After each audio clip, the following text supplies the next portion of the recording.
rồi nữa bây tua dìm bảo xin nó nè nó hôi cha nên cho tôi chơi tù cho tôi ót tù đó ôi tôi dìm bảo tôi tù thế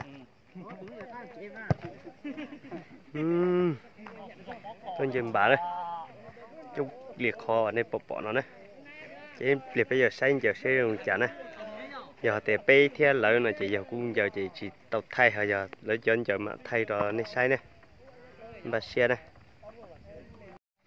ta xịn nó đây giờ nè bây theo bố và chè hẻm mù chè bà không nữa nè là bây giờ chơi chả bây tôi nè nó cháy thâu à ơi cha cút cha ơi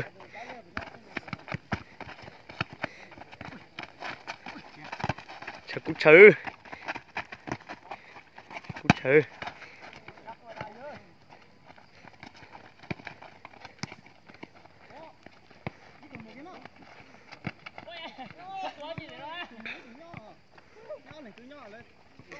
không đâu ta tận chả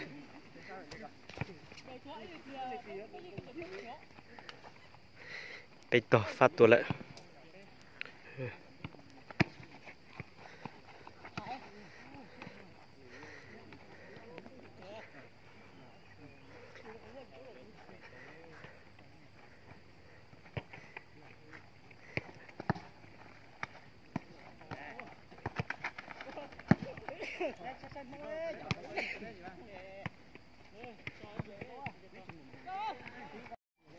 tôi phát tua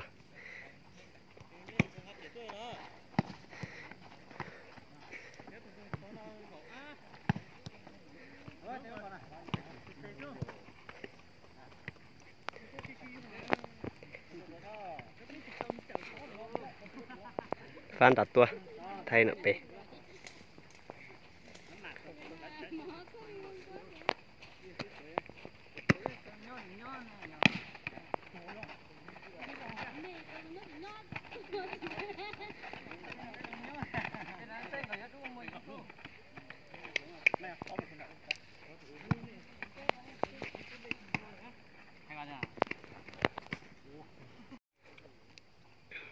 thì nó cho cá phát đuổi bóng thiện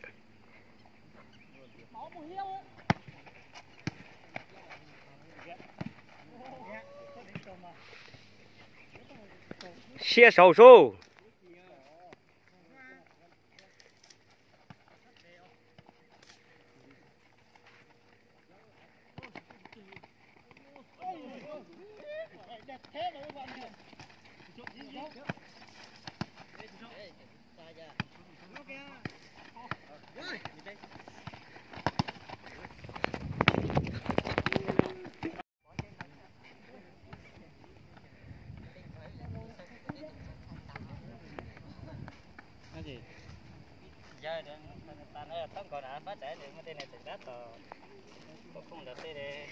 ta tỏ phát tôi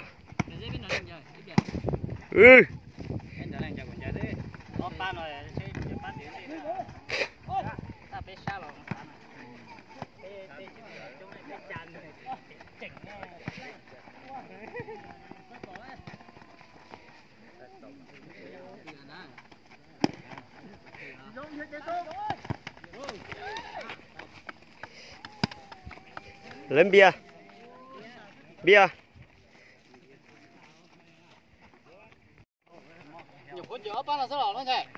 cái nhục hơn giờ kìa thấy kìa theo họ để cho ở đuổi tao giờ lo đi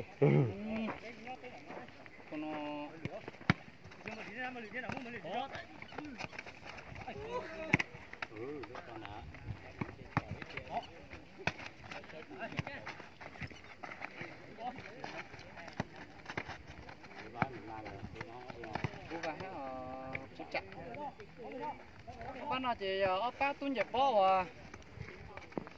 bỏ vàng thế bỏ trả đó xin nó yo xúc cổng ta xúc cổng chết xúc cổng nào đó bắt vô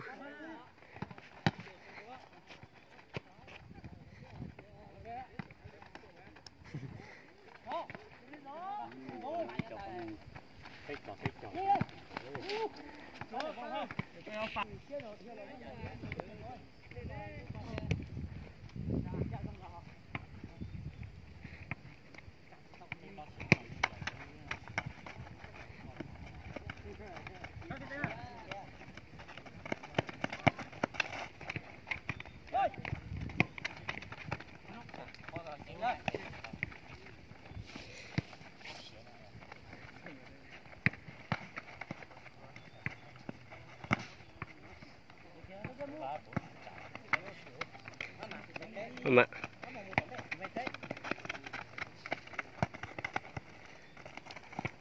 bình tĩnh hơn.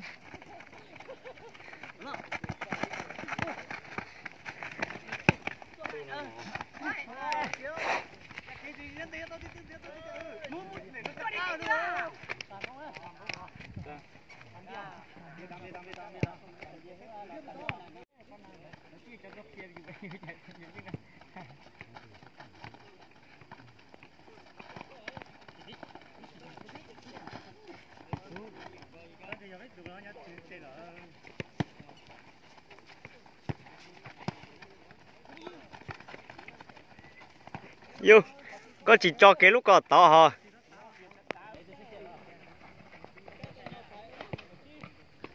Mà chỉ cho tù đi hò, là chỉ chui lên từ đi hò. Cái này làm gì ạ? À, mình đòi cho phải chế đó.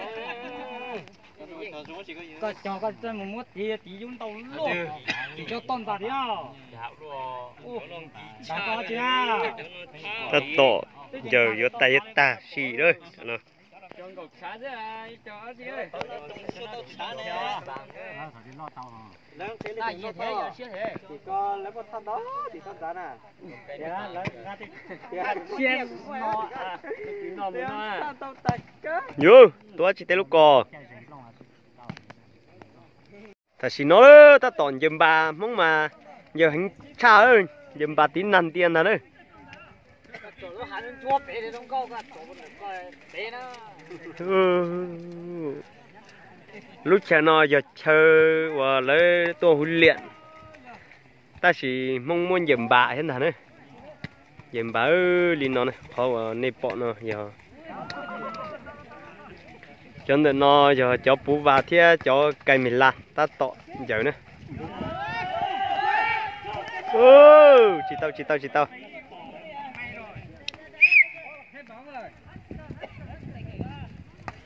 chỉ nó luôn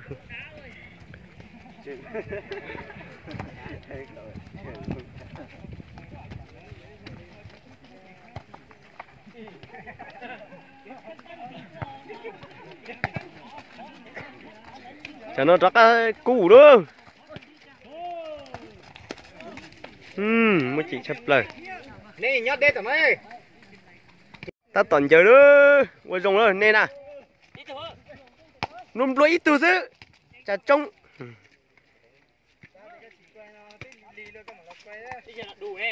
đủ nghe chỉ nó nào máy nó kiểu gì kiểu ở qua chỉ bỏ họ cũng không có biết chuyện nhiều.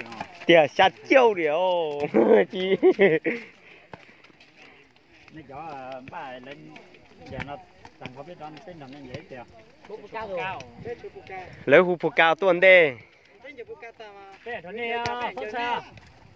Tên làm như vậy đấy như thế này chứ. Bây giờ Pucan đi. Thế cho tên bà tổ này.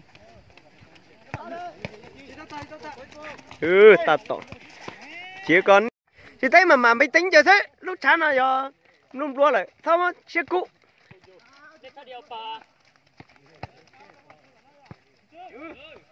mà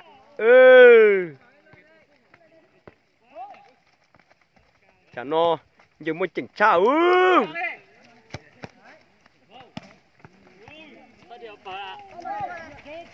Đó tầm phút nào chứ ha. Chơi đấy nhá, chuyển sang đây.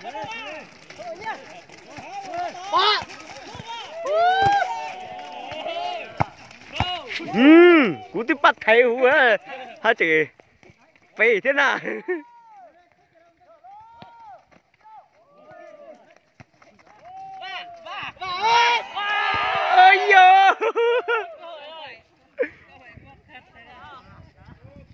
giờ chỉ nhỏ cao ta lô tỷ số 2-1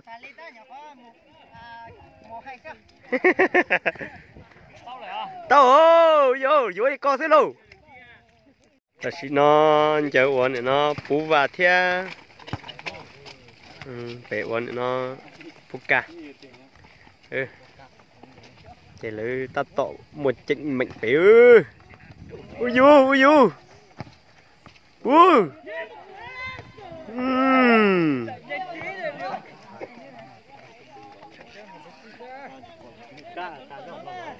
ta chỉ nó đây oppa là mà giờ một điều hay thì giờ y nữa này bắt đà thì bắt đu nữa này ta tận chỉ một chuyện chập lời lên ta đấy thì bây giờ sai gì nó nữa theo bên chỉ biết chuyện anh giờ ta chỉ chỉ lấy bụng mà chỉ hận giờ lại chỉ bây giờ sai gì nó sẽ mà chỉ hận bên mà giờ đùa lò sai đùa lụy ra nữa chỉ cho bây giờ dèm bà tí nà thì nó sẽ chỉ bây giờ một lần nó sẽ nữa bên mà họ xin dị đùa